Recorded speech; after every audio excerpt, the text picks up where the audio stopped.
Now, as Somalia continues to bear the burden of a seemingly unending food insecurity, children are turning into helpless victims as their young bodies fail to withstand the ravages of hunger. UN Secretary General Antonio Guterres recently made a plea for increased support from the international community to mitigate the effects of the drought, which many fear will degenerate into a full-blown famine if swift and effective intervention is not carried out.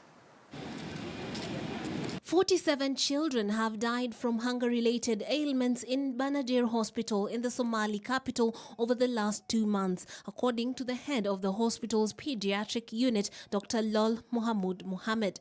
At least 1,200 children were treated for severe malnutrition at the medical facility in the same period of time.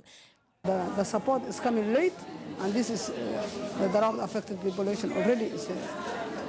They have diarrhea, they have malnutrition, because already they have some, and they are lost in lives. What we need is, if you are doing the support, it's better to have early support, not late support. Water sources have dried up due to prolonged drought in Somalia, forcing thousands to drink contaminated water as living conditions deteriorate. A visit to the pediatric wing revealed overcrowded wards with critically ill children clinging to life as their parents wait for medical intervention. Nawal Hassan Wahlia's 7-month-old son is receiving inpatient treatment at the hospital. My child got sick and I brought him to the hospital. He was received well and is feeling much better now. Hassan is among the lucky ones. Dr. Lul said some of the children arrive at the facility too late to be saved. In some of the most desperate cases, the hospital administration has resorted to feeding the children in order to stabilize their condition before releasing them back to their families. All this was affected population, especially diarrhea, is isolation. We need also, after the recovery, they need food, but we don't provide them any food. But we are providing for stabilization of the child, especially the most cases, the death cause is the dehydration.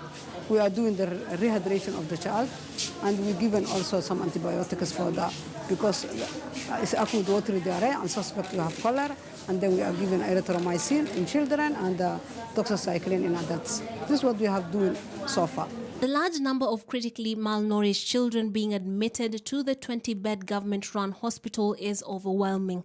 The hospital receives patients from as far away as Somalia's Baku region, which is more than 350 kilometers from Mogadishu, Lower Shabelle region, and from internally displaced persons camps around the capital.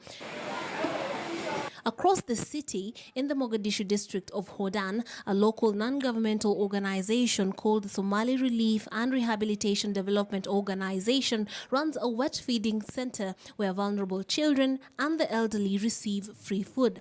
Mohammed Wahlie has been receiving food at the center for the last 6 years, but the 70-year-old Wahlie is worried that the influx of drought victims to the Somali capital will deplete food stocks at the center.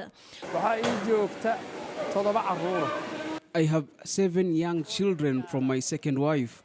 My family and I live in an internally displaced persons camp, and we come to the center every day for food.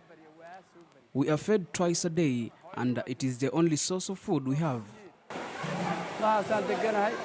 The number of people seeking meals at the center has increased substantially in the last few months, as demonstrated by the long queues of hungry children and old people forming outside the facility in search of food. On Tuesday, Antonio Guterres visited Somalia in his first foreign trip as the UN Secretary General to assess the humanitarian situation in the Horn of Africa country.